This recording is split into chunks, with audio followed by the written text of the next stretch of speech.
بچاؤ کر سکتے ہیں. بچاؤ کا ایک ہی راستہ، ایمان اور توحید کے دامن میں اپنے آپ کو ڈال دیجیے اور اس کی دعوت دینے والے بن جائیے. مخالفتیں ہوں گی لیکن کوئی بگاڑ اکھاڑ نہیں پائے گا. آزمائش ہوگی. حضرت ابراہیم اکیلے تھے، کوئی سیاسی طاقت نہیں تھی، کوئی طاقت قوت نہیں تھی، پورے اکیلے تھے. پوری قوم نے مل کر آگ میں ڈالا. کیا ہوا ہم جانتے ہیں، بیان کرتے ہیں، لیکن کس سے کہانی کی طرح سیکھتے کچھ نہیں ہے. اسی طرح ہم بھی اللہ والے بن جائیں، صحیح ایمان والے، اللہ پر بھروسہ کرنے والے، اللہ کے لیے دعوت دینے والے. دنیا دشمن ہو رہی ہے، ہوتی رہے، ہم اللہ ناراض نہ ہو. حضرت ابراہیم نے کہا تھا نا، تم چاہتے ہو کہ ان معبودوں سے جن کو تم پوچھتے میں ڈرو، تم ان کو شریک کر، جبکہ انہوں نے کچھ نہیں پیدا کیا. اور تم اس اللہ سے نہیں ڈرتے جس نے ساری کائنات کو پیدا کیا ہے. تم اس سے نہیں ڈرتے، میں ان سے ڈروں. کھڑے ہوئے کہا تھا. تو حضرت ابراہیم کی اس یقین کی لاج اللہ نے کیسے رکھی. آگ جو جلاتی ہے وہ ٹھنڈی اور سلامتی والی بنا دی گئی. یا نارو پوری بردم و سلام علی ابراہیم. بات پھر سے پھیل گئی. میں سمیٹ کر آخری ایک پہلو بیان کرنا چاہتا ہوں کہ اب دعوت دینا ہے، کیسے دینا ہے، کیا دینا ہے. اب ہمارے یہاں جب لوگ کھڑے ہوتے ہیں تو کہتے ہیں چلو ٹھیک ہے، کوئی فضائل بیان کر رہا ہے، سمجھ رہا ہے اسلام کی دعوت دے رہا ہے. کوئی حکومت قائم کرنے کی بات کرتا ہے، نوجوانوں کو جوش میں بھر کے غلط راستوں پہ ڈالتا ہے، کہتا ہے میں دین کی دعوت دے رہا ہوں، اسلام پسند تحریکات. کون سا اسلام، کس کی طرف دعوت دینا ہے؟ تو ابھی میں نے ایک آیت پڑھی تھی بہت مشہور، اور ایک آیت پوری ایک کتاب ہے، اس کی پوری تفصیل بیان نہیں کی جا سکتی.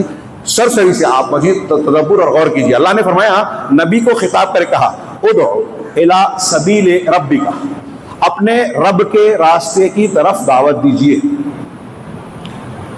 پہلے تو ادعو کہا، یہ آرڈر ہے، حکم ہے، اور نبی کو جو حکم دیا جا رہا ہے وہ آپ کے واسطے سے امت کو بھی ہے. یہاں ضمناً ایک جملہ اور بھی کہہ دوں کہ ہم اور آپ، ابھی میں نے بیان کیا، ہر شخص دعوت کا مکلف ہے، لیکن کتنا جتنا جانتا ہے.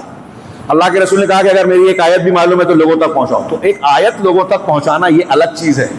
اور آج کل لوگ کوٹ پینٹ پہن کر 2 کتابیں پڑھ کر فتویٰ دینے لگ رہے ہیں، یہ الگ چیز ہے. تعلیم دینا، فتویٰ دینا، دین کی گہرائیوں اور گہرے مسائل کو بیان کرنا، یہ ہر ایک کا کام نہیں ہے، یہ علماء کا کام ہے. علماء سے سیکھیے. صرف گوگل سے آپ کوئی چیز کلک کر کے سیکھ لیں اور اس کو فتویٰ دینے لگے، بالکل جائز نہیں ہے، بہت بڑی گمراہی ہے. اور یہ مستقل ایک عنوان ہے جس پر گفتگو ہونی چاہیے. قیامت کی نشانی اللہ کے رسول نے بتائی کہ اساغیر سے علم سیکھا جائے گا. عبداللہ بن عمر کا اساغیر سے مراد بدعتی ہیں جو علماء نہیں ہیں، لوگ ان سے سیکھیں گے. ہاں تو خیر، آپ کو جو حدیث معلوم ہے پہنچائیے، یہ الگ چیز ہے کہ ہم کو جتنا معلوم ہے اتنا پہنچا دیں. لیکن مسئلے مسائل کا بیان کرنا، تعلیم دینا، فتوے بیان کرنا، یہ اہل علم اور اہل اختصاص کا کام ہے، اسپیشلائزیشن رکھنے والوں کا. خیر، تو اللہ نے کہا اپنے رب کے راستے کی طرف دعوت دیجیے. تو پہلے دعوت دیجیے، یہ آرڈر ہے، یعنی حکم ہے، اور جو اللہ حکم دیتا ہے وہ فرض ہے. تو فریضہ ہے، دعوت کا فریضہ ہے. کہاں بلانا ہے؟ الی سبیل ربک، اپنے رب کے راستے کی طرف. رب کا راستہ کیا ہے؟ توحید ہے، سنت ہے، قرآن ہے، حدیث ہے.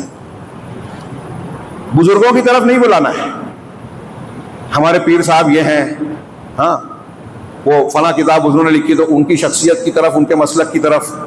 ہمارے ایک دوست کہہ رہے تھے کہ ہم جو دعوت دیتے ہیں فضائل اعمال والی، تو مولانا طریقہ مولانا الیاس صاحب کا، اور جو جس کی طرف ہم دعوت دے رہے ہیں وہ مولانا اشرف علی تھانوی صاحب کا مسئلہ.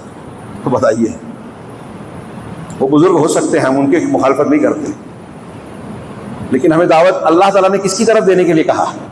رب کے راستے کی طرف. قرآن کی کئی آیتوں میں ہے کہ رب کی طرف دعوت دو، توحید کی طرف. تمام انبیاء کی دعوت دیکھیے، توحید پر فوکس کیا. ابتدا توحید. توحید آپ کی سیدھی ہوگی، آپ کے بچے کی سیدھی ہوگی، تو ساری چیزیں آگے سے سیدھی ہوتی چلی جائے گی. اللہ کا ڈر ہوگا تو گناہ سے بچیں گے، اللہ سے محبت ہوگی تو نیکی کریں گے، اللہ سے امید ہوگی تو محنت کریں گے، قربانیاں دیں گے. ہاں، اللہ تبارک و نفع نقصان کا مالک بنیں گے، دوسروں کا خوف ڈر نہیں رہے گا، خودداری آئے گی، دوسروں کے آگے ہاتھ نہیں پھیلائیں گے. ساری چیزیں توحید سے جڑی ہوئی ہیں. تو نیکیوں کی، خیر کی جڑ ہے یہ. انبیاء نے اسی پر فوکس کیا. یہی وجہ ہے کہ جب اللہ کے رسول نے 23 سال میں توحید کی دعوت دی تو ایسا معاشرہ بنا جو دنیا کی پوری انسانی تاریخ میں کوئی ویسا معاشرہ ہے ہی نہیں. آپ سے بہتر دعوت کوئی دے سکتا ہے؟ آپ سے بہتر تعلیم و تربیت؟ میں سوال کر رہا ہوں، غور کیجئے. نبی صلی اللہ علیہ وسلم سے اچھی دعوت، تعلیم، تربیت کوئی کر سکتا ہے؟ وَيُعَلِّمُهُ الْكِتَابَ وَالْحِكْمَةَ کر سکتا ہے کوئی؟ نہیں. 23 سال میں دنیا کی کایا پلٹ ہو گئی، تاریخ کا دھارا بدل گیا. غیر مسلموں کو بھی اس کا اعتراف ہے. ہاں، 23 سال کی. آج ہمارے یہاں کتنی بڑی بڑی دعوتیں ہو رہی ہیں، کتنے سالوں سے کتنی اصلاح ہو رہی ہے.